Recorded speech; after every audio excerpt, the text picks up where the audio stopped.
سب یہاں ہی رہ جانا، کچھ بھی ساتھ نہیں جانا، کچھ بھی، سب یہاں ہی رہ جانا۔ دو ہی چیزیں جانی ہیں، اچھے ہیں برے ہیں۔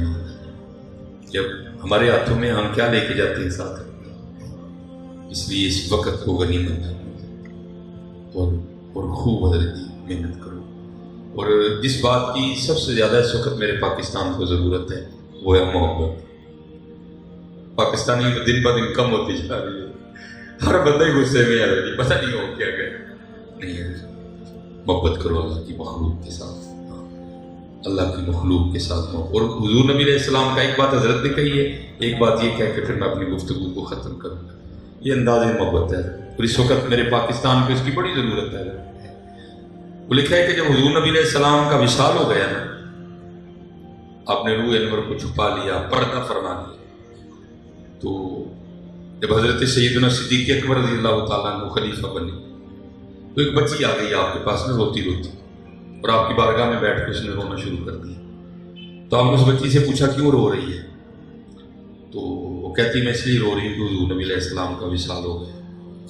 تو آپ نے فرمایا اگر تیرے رونے کی یہ وجہ ہے کہ حضور کا وصال ہو گیا تو پھر تجھے کیا بتاؤں کہ اس وقت قلب ابو بکر کا کیا حال ہے۔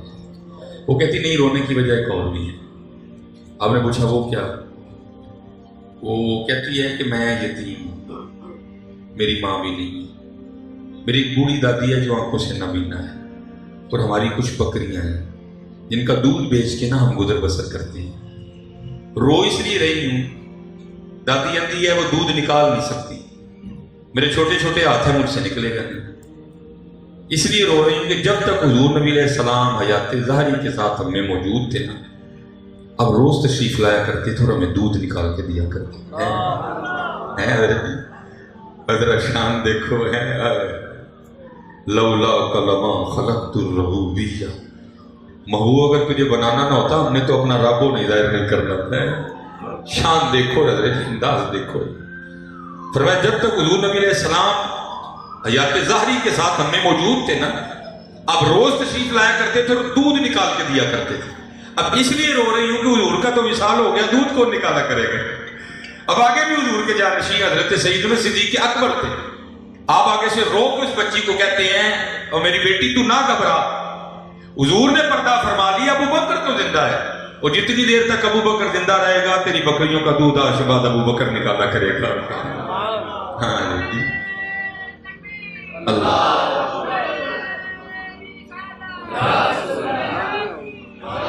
ماشاءاللہ، آپ بھی لاہور دیکھتے ہیں، ہم بھی دیکھتے ہیں، بڑا سجا ہوا ہے آپ کا ماشاءاللہ لاہور۔ تو میں جہاں بھی جاتا ہوں میں کہتا ہوں یار بس ایک کام اور کر لو، صرف گھروں کو سجاتے نہ رہ جانا، گلیوں کو سجاتے نہ رہ جانا، خود کو بھی سجا ہو دیتے۔ کوئی ایک محبت کی لڑی اپنی زبان سے بھی لگا لو، کوئی ایک محبت کی لڑی اپنے دل میں بھی لگا لو، بڑی ضرورت ہے پاکستان کو۔ اور میں پھر آپ سے وہی کہوں گا حضرت اپنی اصلاح کو پڑھو۔ حضرت عمر فاروق رضی اللہ تعالیٰ فرماتے ہیں میری ہمیشہ کوشش رہی ہے کہ میں ابو بکر پہ سبقت لے جاؤں، لیکن پھر ایک دن ایسا آیا میں نے بھی کہہ دیا ابو بکر ہونا تو بڑی دور کی بات ہے، کاش عمر ابو بکر کے سینے کا اقبال ہی ہوتا۔ اور فرماتے ہوا کیا؟ کہتے ہیں مدینہ کے مضافات میں ایک اماں جی تھی، ان کا آگے پیچھے کچھ نہیں تھا، وہ بھی نابینا تھی۔ حضرت صدیق اکبر رضی اللہ تعالیٰ عنہ نے ان کی خدمت کی ڈیوٹی اپنے ذمہ لے رکھی تھی۔ اب روز جاتے تھے، جا کے اس کے گھر میں جھاڑو دیتے تھے، تازہ پانی بھر کے لاتے تھے، کھانا پکاتے تھے، آٹا گوندتے تھے، اس کو کھلا کے پھر مدینہ پاک واپس آ جاتے تھے۔ اور جب کہیں جاتے تھے نا تو کسی کی ڈیوٹی لگا کے جاتے تھے۔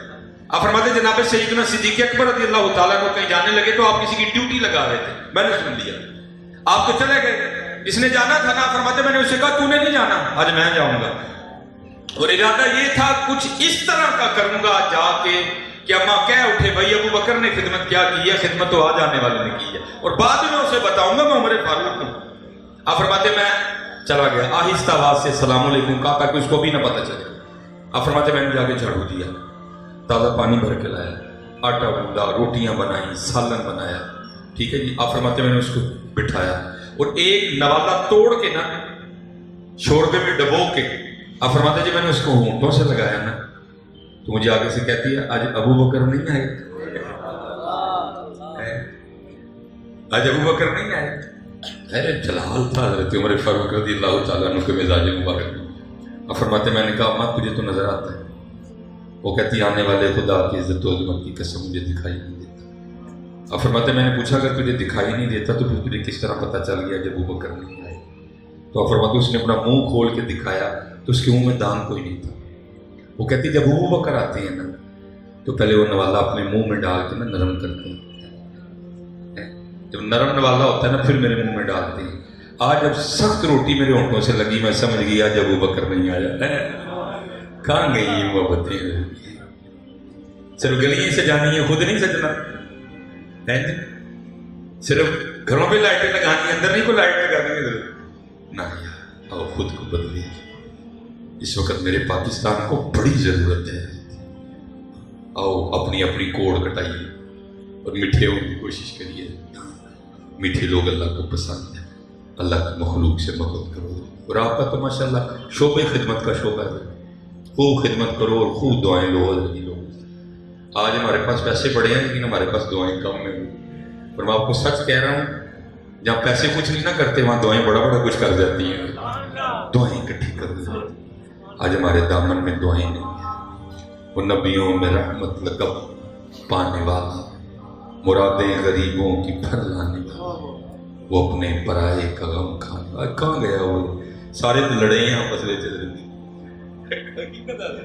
سارے تو لڑے ہیں حضرت آپس، بھائی بھائی کو نہیں بلاتا، بہن بھائی کو نہیں بلاتی۔ ہم نے کیا میلاد بنانا ہے حضرت؟ ہاں جی، میلاد کا اگر مزہ لینا ہے تو دل صاف کرو اپنے اپنے۔ ہاں حضرت جی، ہاں جی، اگر میلاد کا مزہ لینا ہے تو پھر میں جتنی بیٹیاں بیٹھی ہیں، جتنے آپ خدا کی قسم اگر گلوں میں لگے رہو گے بڑی مختصر سی زندگی ہے، ختم ہو جائے گی، گلے ختم نہیں ہوں گے آپ، چھوڑ دو سارے گلے حضرت جی۔ اور یہ سوچ جو ہر پاکستانی نے بنا لی ہے، اس نے میرے لیے کیا کیا ہے، آپ اس کو ختم کر دیں، اس کو نالی میں گٹر میں پھینک دیں سوچ کو، اور ایک اور سوچ خود پہ طاری کرنے کہ میں نے کیا کیا ہے۔ آپ کو زندگی گزارنے کا مزہ آئے گا۔ اور میں کہتا ہوں اگر آپ کو کوئی دکھ دے دے، کوئی تکلیف دے دے تو میں پھر آپ سے کہوں گا سیرت کی کتاب اپنے اپنے گھروں میں رکھو، اس دن کھول کے پڑھ لینا، آپ کو ٹھنڈ پڑ جائے گی۔ آپ کو کیا کوئی تکلیف دے گا؟ آپ حضور نبی علیہ السلام فرماتے ہیں حضرت آدم علیہ السلام سے لے کر حضرت عیسیٰ علیہ السلام تک جتنے انبیاء آئے اور ان کو جتنی تکلیفیں دی گئی، اگر ان کو ایک پلڑے میں رکھا جائے، اور جتنی مجھ تنہا کو تکلیفیں دی گئی ان کو ایک پلڑے میں رکھا جائے، ہمارے نبی فرماتے ہیں میرا پلڑا بھاری ہوگا۔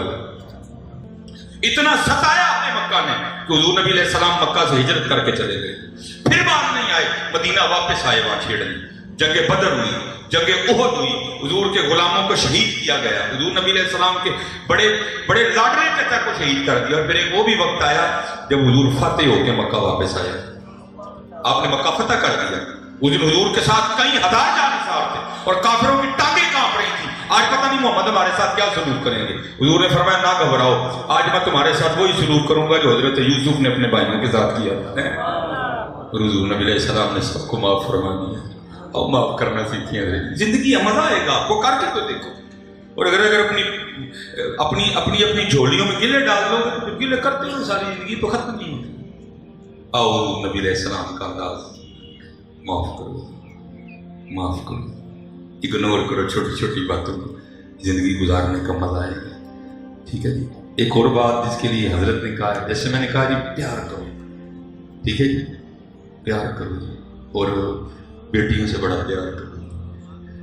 میں اگر یہاں بھی کوئی دادی بیٹھی ہے تو میں ان کے بھی ہاتھ جوڑ کے کہوں گا دادی جی آپ بھی تو بیٹی ہے نا، اگر نہیں بیٹا ہو رہا تو اس بیچاری کا کیا قصور ہے، یہ تو اللہ کی عطا ہے، دے نہ دے وہاں کون سا زور ہے، آپ بھی تو بیٹی ہیں۔ میرے بڑے کلپ اس پہ موجود ہے، میں دادیوں کے ترلے ڈالتا ہوں، دادیوں خدا دا خوف کا نہ پھر ان بڑھو تسی بھی دی ہو نا، اگر آج نہیں بیٹا ہو رہا تو اس بیچاری کا کیا قصور ہے، اس کو کیوں گالیاں دیتی، کیوں اس کے ساتھ سخت بولتی ہو، کیوں اور میں آپ کو حقیقتاً کہہ رہا ہوں جو بیٹیاں کرتی ہیں نا بیٹے سوچ بھی نہیں سکتے ہیں، اور جب بھی مشکل بنی ہے نا میدان میں بیٹی ہی آتی ہیں، بیٹے تو بڑے بس عجیب ہی رنگ ہوتے ہیں۔ اور میں نے اپنے گھر میں اس کا رنگ جو ہے نا دیکھا، مجھے بڑے کم ایام ملتے ہیں اپنے بچوں کے ساتھ نا گزارنے، بس مصروفیت ہوتی ہے، بڑے دنوں کے بعد نا میں اپنے گھر میں تھا،